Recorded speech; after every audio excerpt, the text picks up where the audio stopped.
Bonjour à chacun et chacune d'entre vous. Aujourd'hui, ce mercredi 3 mars, nous avons cet évangile qui est magnifique où on voit la maman, la mère des fils de Zébédée, c'est-à-dire la maman de Jacques et de Jean, qui s'approche de Jésus et qui dit « Ordonne que mes deux fils, que voici siègent l'un à ta droite et l'autre à ta gauche, dans ton royaume. »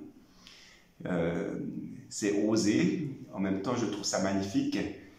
Cette maman qui ne demande rien pour elle d'ailleurs à Jésus, mais qu'elle demande pour ses enfants.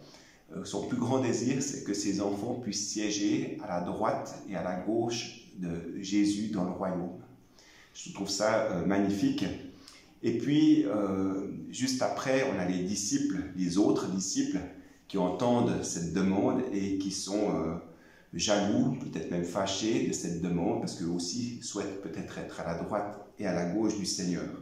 Et puis le Seigneur qui reprend la parole et qui dit, Jésus les appela et dit, « Vous le savez, les chefs des nations, les commandants en maître et les grands font sentir leur pouvoir. Parmi vous, il ne devra pas en être ainsi. Celui qui veut devenir grand parmi vous sera votre serviteur, et celui qui veut être parmi vous, le premier sera votre esclave. Ainsi le Fils de l'homme n'est pas venu pour être servi, mais pour servir et donner sa vie en rançon pour la multitude. » Ce qu'il y a de très beau, c'est que Jésus ne remballe pas la maman de Zébédée, ni les 10. Il leur dit comment parvenir à cette droite et à cette gauche.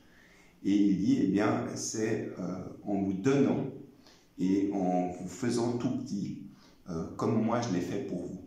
Et vous savez que Jésus, quand il est venu, il n'est pas venu nous dire « Venez, adorez-moi, faites-moi des courbes, montrez-moi que je suis grand, etc. » Jésus n'a pas dit cela, il a dit « Je suis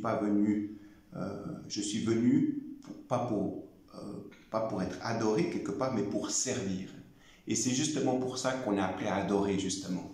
Parce que l'adoration, c'est une ouverture du cœur où Jésus veut nous servir, c'est nous donner des choses. Pour ça, il faut avoir un cœur ouvert. On reçoit des choses de Jésus pour ensuite les donner et servir à notre tour. Voilà, je vous invite à être ses serviteurs, mais avant de cela, de recevoir de Jésus. Amen.